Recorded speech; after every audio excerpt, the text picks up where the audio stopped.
Jake Paul all day, every day. Why? I think he knocks him out cold.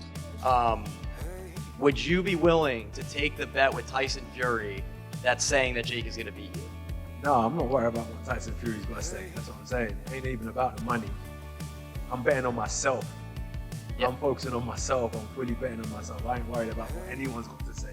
So when I'm bouncing around the ring, jabbing, weaving, and doing all of these things, I know I can pick them apart and score points and make this a very, very big contest. According to reports, Tyson Fury shocked everyone by suddenly storming into the Anthony Joshua versus Jake Paul press conference, instantly changing the entire atmosphere.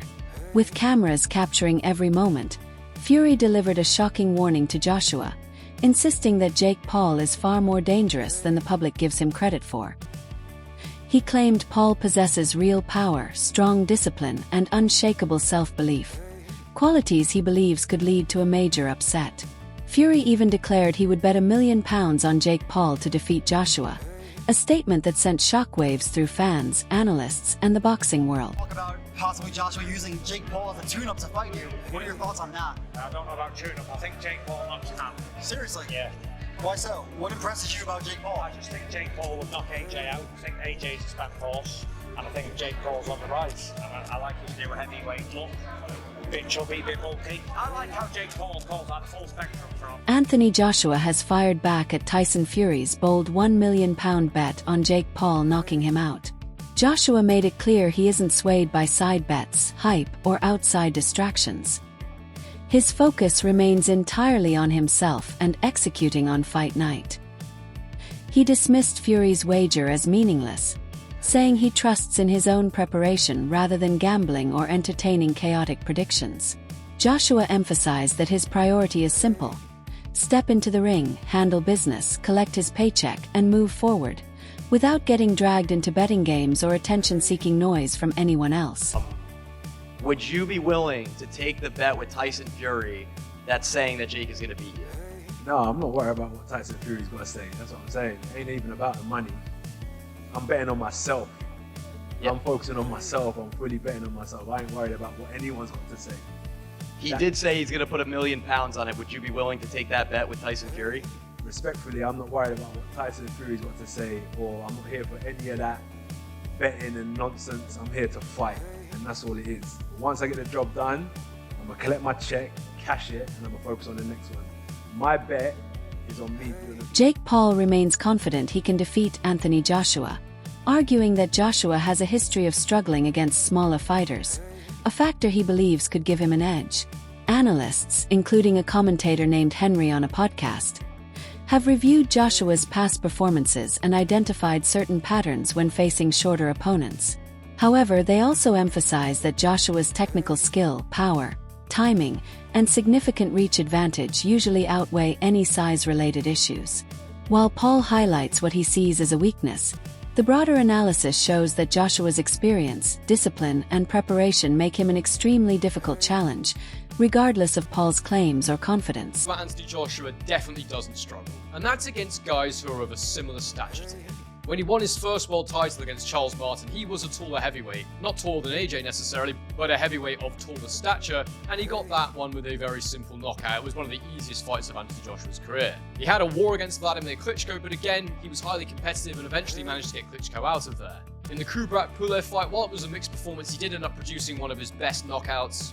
Similarly against Robert Helenius, whilst AJ probably didn't put in one of his best performances again, it ended in another dramatic knockout. He was punch perfect against Otto Wallin in my opinion, and he had that absolutely devastating knockout win against Francis Ngannou, who of course, an absolutely enormous man with a fantastic chin, or so it seemed until Anthony Joshua got his hands on him. Even earlier on in his career against the likes of White, Brazil, and Molina, these were all taller heavyweights who AJ dealt with consummate ease. Of course, most recently he had that loss against Daniel Dubois, but we can't say that Daniel Dubois... Jake Paul continues to present himself as a fearless contender, claiming he's ready for any challenge.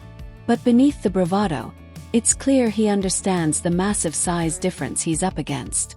He even jokes about needing to look up just to make eye contact with Joshua. Still, he pushes out the same bold confidence he brings to every major event, hoping fans believe self-belief alone can carry him against a former world champion who's beaten elite opponents. Jake frames the matchup as a lesson for young fighters, saying that stepping up to someone this formidable shows real courage, ambition, and a willingness to chase greatness. You, Anthony Joshua, how we doing? Dude, never been better. This is what I dreamed of. This is what I manifested into reality. I'm here to shock the world, inspire the next generation. We're in the Heat arena. I'm a big Heat fan. Miami's on fire. This is my first pro fight, was in Miami against Gib. I'm bringing that same energy here. First round KO. And the Schmo interviewed you there when you fought Gib. It was on Fight TV. We've been with you along the way. Not very many times you're looking up at a face-off. So what did you make of looking up for one of the very first times at a face-off right here? Just looking up at Daddy there and just seeing, how big he is, and just my eyes were kind of going into his nipples and stuff. I kind of liked, and then basically I was just like, whoa, he's big, and then I can't believe how tall he is. Is this chain really on the line for the winner? I don't know if it's confirmed, but I mean, I'm down, but he has to put something up too. There has to be something in it for me. You say this is the biggest upset that's going to be in boxing history, right up there with 42-1 with Buster Douglas. What is the headline going to be when you knock this guy out and he's laying on the canvas? Matchroom CEO Frank Smith has stirred new controversy surrounding the Anthony Joshua versus Jake Paul showdown by suggesting the event is driven more by spectacle than genuine sport. He claimed the matchup resembles a carefully engineered entertainment product rather than a true test of boxing skill, arguing that its purpose is to shock and sell rather than uphold the sport's competitive standards. Smith's remarks cast doubt on how serious or authentic the fight will truly be. He also addressed the long-anticipated Fury versus Joshua clash, calling it the biggest fight left to make in boxing. Smith expressed optimism that the megabout could finally happen by 2026, though he cautioned that the sport is filled with talk, delays, and unpredictable obstacles. Despite fan excitement, he acknowledged that numerous logistical and contractual issues still stand in the way, reminding everyone that not every dream fight ultimately materializes. Sorry, just to silence all the doubters here, a lot of people saying this can't be real, Anthony Joshua going in there, it must be an exhibition, or Anthony Joshua's it's going to be choreographed and Anthony's going to carry him through a couple of rounds. I know Anthony Joshua, just to silence all those doubters, he's going to go in there to do a job, right? It's 100% real. It's 100% real. People ask him why is it 8 rounds, not 10? Because I don't think it goes past the first round. So it's, regardless, it's quite irrelevant. I think he steps across the ring and knocks him out. But we're in for a bit of fun and everyone's going to be tuning in. It might not be fun for Jake Paul. I mean, it's serious entertainment, is it? Yeah, 100%. Look, I agree with you. I accept Jake Paul is absolutely mental for doing this, and I don't think he quite realises. I think he's got people around him who actually are saying, Anthony Joshua's chinning. He said it in interviews. It's quite wild, but if that's the world he wants to live in, you'll find out on December 19th. And Frank, to finish with, the plan is still sometime in 2026, AJ against Tyson Fury, and Turki Al Sheikh's working on that, is he? That's the fight we want to make. That's the fight we want to see. Look, we're all guilty of doing a lot of talking over the years and that not happening. So I don't want to talk too much, but that is definitely what we want to see in 2026. Joe Rogan believes the matchup is extremely dangerous, calling it one of the craziest fight ideas he has seen in years. He stresses that Anthony Joshua's size, power, and elite experience make him a terrifying opponent for Jake Paul. Joshua is a former world champion with Olympic pedigree and devastating knockout ability, and Rogan insists no contractual limitations can lessen that threat. He points to Joshua's brutal knockout of Francis Ngannou as the biggest warning sign, saying Paul should study that fight closely. Rogan argues that if a powerhouse like Ngannou couldn't withstand Joshua's punching power, Paul is stepping into a situation that could end very badly for him. Paul Anthony Joshua. Boy. Well, realistically, it's one of the craziest propositions of all time. You take a guy who just had a boxing match that looks like a sparring match with a 58-year-old Mike Tyson, and then you're going to fight one of the absolute scariest knockout artists in the heavyweight division. Maybe we should watch the Francis Ngannou fight. So you could see, let's watch that real quick, just so you can see what Anthony Joshua is capable if he's fighting someone that's not in his league. Okay, look, Usyk beat him, and he beat him twice, and Andy Ruiz caught him in in the first fight and dropped him and stopped him. It was spectacular. Andy Ruiz is super fucking talented. Usyk is perhaps the greatest heavyweight boxer of all time. Maybe one of the greatest of all time in any weight class. Usyk. You know, and Usyk beat him, and he beat him twice. But Francis Ngannou is coming off of this fight with, like, go a little bit before that so we can see this happen. Watch this. So he drops him with a right hand early. And this is like 2 minutes into the first round. And Francis gets up, he survives. And then Joshua, check out this combination he hits him with. I mean, dude, the speed that he hits him with this, he's so dangerous, man. It's like you're dealing with a guy who's an Olympic gold medalist, and he's enormous, and he's got vicious knockout power, and he's got immense amount of experience at world-class levels. Just think about what we said earlier. Fought Usyk twice, fought Andy Ruiz. Brendan Schaub and Brian Callen have recently expressed major concerns about Jake Paul's mindset heading into his fight with Anthony Joshua. They argue that Paul's casual bravado and loud callouts suggest he may not fully grasp just how dangerous Joshua truly is. In their view, Paul is at serious risk of underestimating the threat, especially given his limited experience and the massive leap in competition. While some fans credit Paul for his courage, Schaub and Callen insist this matchup requires deep respect, strict discipline, and a realistic understanding of the risks, qualities they fear Paul may be overlooking. Despite this, some analysts still believe Jake Paul could have a legitimate chance to knock out Joshua.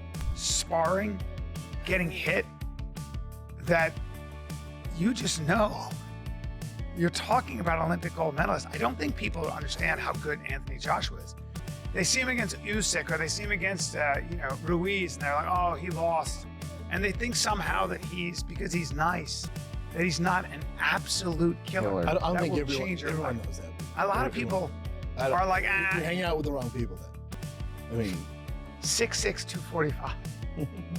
Let me just say this. It's a different ecosystem. Look, Jake's a thick kid. 227 is a lot. It's heavy. He's big. He's athletic. This is different. You're not Usyk. You ain't Usyk. Jesus. You're talking about a very different. Do you want me to go now? Please. With all your rambling here? Please. First of all, before I go in on the cojones on Jake Paul, you have got to. That's what I said. Whatever the fuck your criticism of the guy is, whatever. The cojones, the huevos on this fucking kid to step in there with fucking Anthony Joshua is insane. He deserves all the money. With 14 ounce. And what he's doing is flipping boxing on its fucking head. And this is exactly what he's there for. He's doing exactly what he said he was going to do. Kudos to him. Kudos to him. 100%. Now, what bothers me is when you and other people go, I mean, Jake's 6'1", 227. I mean, it's insane. The other guy's 6'8". Jake could be 6'10". I know. 300 I'm very pounds aware of shredded. this. What you guys are missing the mark on is Anthony Joshua is a gold medal winner in the Olympics. High-level professional. High-level. No, hold on.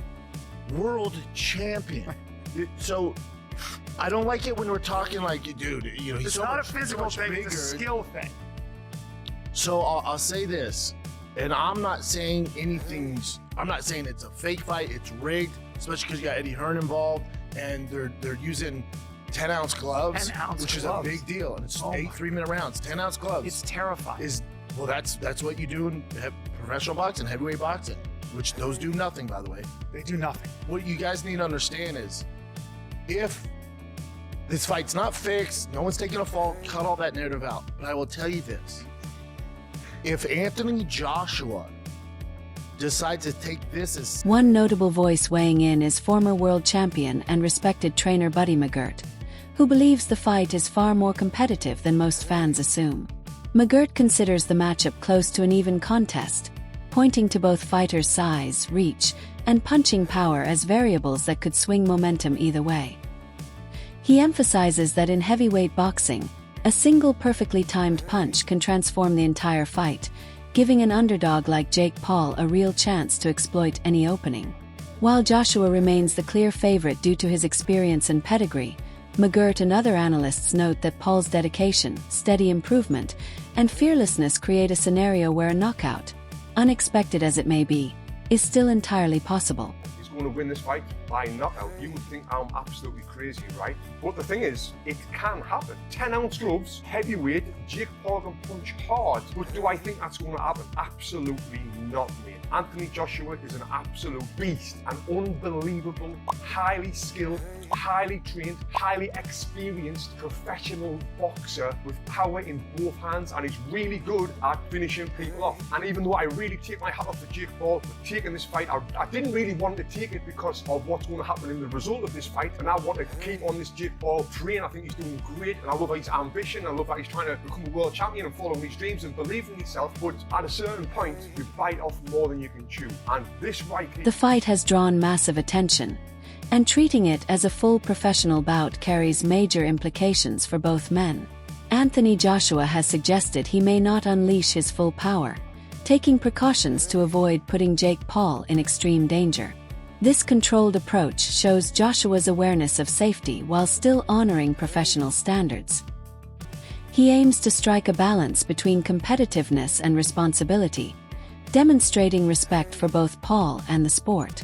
By managing his power and timing, Joshua ensures the fight remains structured, legitimate, and not reckless, while still giving fans a real contest. His careful strategy underscores the dual priorities of competition and safety guiding this matchup. Fight itself, all we know is that we're being told from those people that this is a fully professional boxing contest. I'd like to see the small print, to be totally honest with you, but that's what we're being told. We're being told that it's going to be 8 3-minute rounds. We're being told that they're going to use 10-ounce gloves, which are far too fucking small for Anthony Joshua to hit you in the face with when you're there. Listen, Jake's a good novice. Jake's a good novice. Oh, yeah. And if he wanted to have a legitimate career in boxing, then he would climb the domestic rankings in America, and he might even make top 50. He might make top 50 if you pick him right, great. But if you put him in with meritocracy and put him in rankings and actually make him fight the number 49 guy in America or try and climb up, he's going to get found out because he's an utter novice. Now I know, I speak from experience here. I did an exhibition bout with Shane Leary, a former world champion, and I was fucking 2 or 3 stone bigger than him. I was 5 inches bigger than him, very similar to AJ and Jake Paul, and I was a novice. I'd boxed, sparred and moved around me all life, but never been in a competitive fight. And we did it for charity, and we did 3 rounds, and at the end of it, I realised, and I knew it going in, that Shane Leary controlled pretty much every second of those 3 minutes. Pretty much every second he controlled. He put the pressure on me in 1 round, he hit me with the body shot in the 2nd round, and he caught everything and threw at him in the 3rd round when he said, go on, try and knock me out. Caught everything. And, you know, in a similar vein, Anthony Joshua controls every second. Aries Spears sparked fresh controversy by claiming that if Jake Paul somehow defeats Anthony Joshua, the fight must have been fixed. Spears argues that Joshua, a seasoned heavyweight with elite credentials, is far beyond any opponent Paul has previously faced. Because of the massive gap in experience, skill, and pedigree, he believes a Paul upset would seem suspicious rather than a genuine outcome. His comments add fuel to the ongoing debate about whether celebrity-driven boxing events can ever match the authenticity, competitiveness, and integrity of true heavyweight bouts. I was supposed to fight Gervonta. Now he's fighting, what's his name? Anthony Joshua. Anthony Joshua. Yeah. Anthony Joshua. He gonna get mopped. According to BetOnline.ag, Anthony Joshua has minus 2,000 odds. That means you'd have to bet $2,000 to win $100. If you think that Jake's gonna, what's his name? Yeah, if you bet on Anthony Joshua to win, yes, you'd have to bet 2,000 to get back 100. Yeah. Now, if you put your money on Jake Paul, he's plus 800. That means that if you bet $100 on him and he wins, you get 800 back. Let me tell you something. If Anthony Joshua loses this, Do you think Jake Paul can shock the world and beat Anthony Joshua? Or is the size and experience difference just too big? Share your thoughts in the comments below.